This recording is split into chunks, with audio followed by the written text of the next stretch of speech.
পৃথিবীতে সব ধরনের অভ্যাসের মধ্যে সবচেয়ে মারাত্মক হচ্ছে কারোর সাথে কথা বলার অভ্যেস।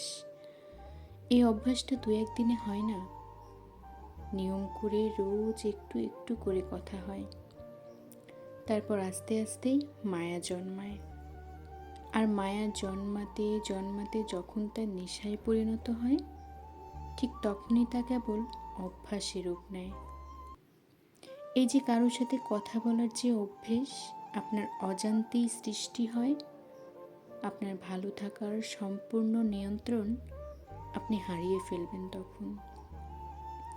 কথা হওয়ার মুহূর্তে হঠাৎ কথা না হওয়া আপনাকে আরও চরম ডিপ্রেশনে ফেলে দিবে।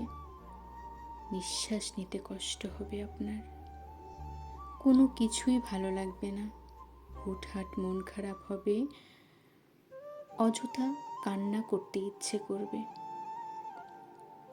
তার মানে এই নয় কারোর সাথে কথা বলাটা বাজে অভ্যেস। কারোর সাথে কথা বলতে ভালো লাগতেই পারে, কিন্তু তাই বলে যদি সেটা আপনার নিত্যদিনের অভ্যাসে পরিণত হয়, তবে আপনার আর কোশমিনকালেও ভালো থাকাটা হয়ে উঠবে না। তবে একটা কথা মনে রাখবেন, কথায় মায়া বাড়ে, আর মায়ায় লিপ্টে থাকে যন্ত্রণা, একাকিত্ব, বিষাদ। যদি মনে হয় কারো প্রতি একতরফাভাবে আপনি ডুবে যাচ্ছেন, তবে নিজেকে থামান। নিজেকে ততটুকুই নিয়ন্ত্রণে রাখুন যতটুকু নিয়ন্ত্রণে রাখলে হুট করে কখনো কথা বলা বন্ধ হয়ে গেলেও অন্তত নিজেকে নিঃস্ব মনে হবে না।